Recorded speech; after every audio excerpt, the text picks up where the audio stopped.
गडचिरोलीच्या धानोरा तालुक्यातील जपतलाई येथील अनुदानित निवासी आश्रमशाळेत एका अत्यंत भीषण आणि काळीज पिळवटून टाकणाऱ्या दुर्घटनेनं ती निष्पाप आदिवासी विद्यार्थिनींचा सर्पदंशामुळे मृत्यू झालाय।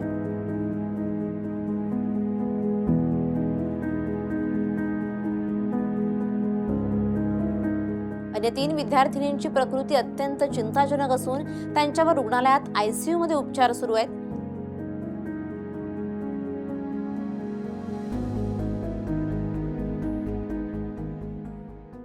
जागतिक आदिवासी दिनाचा सण आणि उत्साह सर्वत्र साजरा होत असतानाच मध्यरात्रीच्या सुमारास घडलेल्या या भीषण घटनेमुळे संपूर्ण गडचिरोली जिल्हा आणि विशेषतः आदिवासी बहुल भागांमध्ये तीव्र संतापाची लाट उसळली आहे। पालकांमध्ये प्रचंड भीतीचं वातावरण निर्माण झालंय। ही दुर्घटना नसून प्रशासनाचा अक्षम्य हलगर्जीपणा आणि सरकारी यंत्रणेची आदिवासी मुलांच्या सुरक्षिततेबद्दल असलेली अनास्था आहे। यामुळे झालेला हा शासकीय बळी असल्याचा गंभीर आरोप स्थानिक नागरिकांकडून आणि विविध सामाजिक संघटनांकडून केला जातोय। काय आहे हे सगळं धक्कादायक प्रकरण, पाहुयात या रिपोर्टमधून। नमस्कार, मी मृणाली पिळणकर।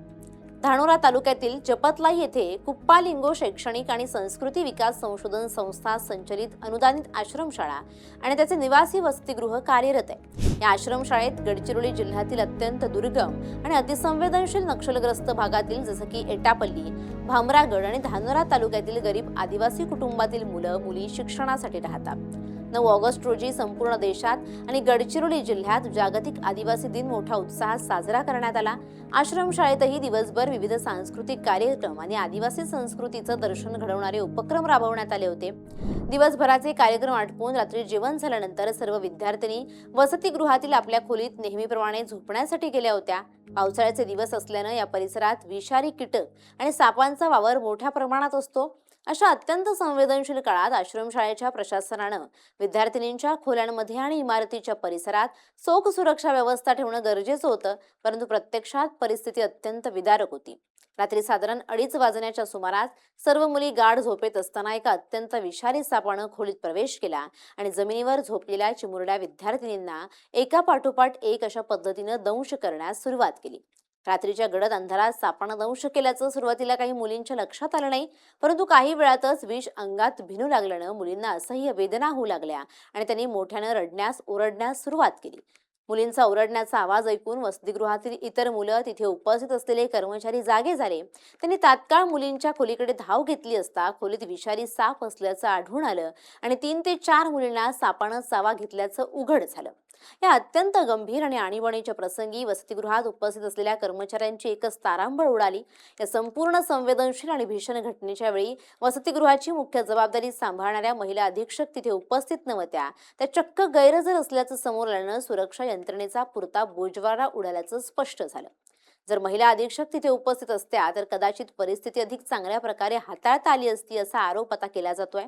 रात्री उशिरा ही गंभीर बाब आश्रमशाळेतील कर्मचाऱ्यांच्या लक्षात आल्यानंतर त्यांनी तातडीनं या विद्यार्थिनींना उपचारासाठी जवळच्या धानोरा येथील ग्रामीण रुग्णालयात नेलं। मात्र सापाचं विष मुलींच्या शरीरात वेगानं पसरल्यामुळे त्यांची प्रकृती अत्यंत चिंताजनक झाली होती। धानोरा येथील डॉक्टरांनी प्राथमिक उपचार करून परिस्थितीचं गांभीर्य ओळखलं आणि मुलींची प्रकृती हाताबाहेर जात असल्याचं पाहून त्यांना तातडीनं पुढील उपचारासाठी गडचिरोली येथील जिल्हा सामान्य रुग्णालयात रेफर केलं। लोकमतच्या बातमीनुसार दुर्दैवानं गडचिरोली जिल्हा रुग्णालयात पोहोचण्यापूर्वीच किंवा उपचारादरम्यान बराच उशीर झाला होता आणि विष संपूर्ण शरीरात भिनल्यामुळे 3 चिमुरड्या मुलींचा जीव वाचवण्यात डॉक्टरांना यश आलं नाही।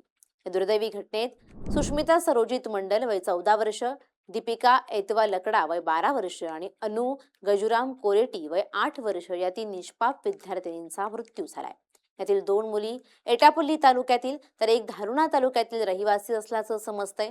अवघ्या 8 ते 14 वर्ष वयोगटातील या चिमुरड्या मुलींचा असा तडफडून मृत्यू झाल्याची बातमी पसरताच संपूर्ण जिल्ह्यावर शोककळा पसरली आहे। या घटनेत सापानं दंश केलेल्या किंवा त्याच्या संपर्कात आलेल्या आणखी 3 विद्यार्थिनींची प्रकृती अत्यंत गंभीर असून त्यांच्यावर गडचिरोली येथील जिल्हा रुग्णालयात उपचार सुरू आहेत।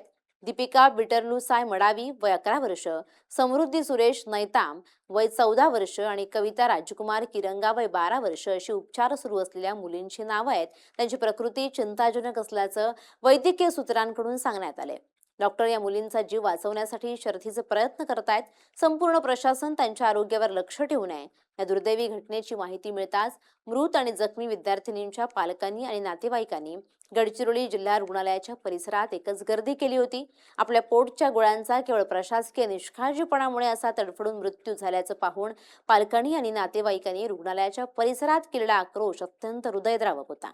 संतप्त नातेवाईकांनी आणि स्थानिक आदिवासी नेत्यांनी या घटनेला कारणीभूत असलेल्या शाळा व्यवस्थापन आणि आदिवासी विकास प्रकल्पाच्या अधिकाऱ्यांवर खुनाचा गुन्हा दाखल करण्याची मागणी केली आहे. या भीषण दुर्घटनेमुळे गडचिरोली जिल्ह्यातील शासकीय आणि अनुदानित आश्रमशाळांमधील अत्यंत दयनीय दुरवस्थेचा आणि विद्यार्थ्यांच्या सुरक्षिततेचा प्रश्न पुन्हा एकदा अत्यंत गंभीरपणे ऐरणीवर आलाय. स्थानिक नागरिकांकडून आणि सूत्रांकडून मिळालेल्या अत्यंत धक्कादायक माहितीनुसार या जपलताई येथील अनुदानित आश्रमशाळेत विद्यार्थ्यांच्या मूलभूत सुविधांचा आणि सुरक्षेचा पूर्णपणे बोजवारा उडालाय. या निवासी आश्रमशाळेच्या वसतिगृहात विद्यार्थिनींना झोपण्यासाठी साधे पलंग किंवा खाटा देखील उपलब्ध करून देण्यात आलेल्या नव्हत्या. पावसाळा सुरू होण्यापूर्वीच शाळा सुरू झाल्यापासून विद्यार्थिनींनी आणि त्यांच्या पालकांनी वसतिगृहात खाटा उपलब्ध करून देण्याची मागणी वारंवार शाळा प्रशासनाकडे आणि संस्था चालकांकडे केली होती. मात्र प्रशासनाने या अत्यंत महत्त्वाच्या मागणीकडे पूर्णपणे दुर्लक्ष केलं आणि त्याचाच परिणाम म्हणून या लहान मुलींना नेहमीप्रमाणे खाली जमिनीवर गाद्या टाकून झोपावं लागलं. जर प्रशासनाने वेळेवर पलंग दिले असते तर मुली जमिनीवर झोपल्या नसत्या आणि सापाने त्यांना दंश केला नसता, असा थेट आणि अत्यंत रास्त संताप स्थानिक नागरिकांकडून व्यक्त केला जातोय. या संतापजनक घटनेनंतर राजकीय आणि सामाजिक वर्तुळातून तीव्र प्रतिक्रिया उमटत असून प्रशासनाच्या आणि संस्था चालकांचा तीव्र निषेध केला जातोय.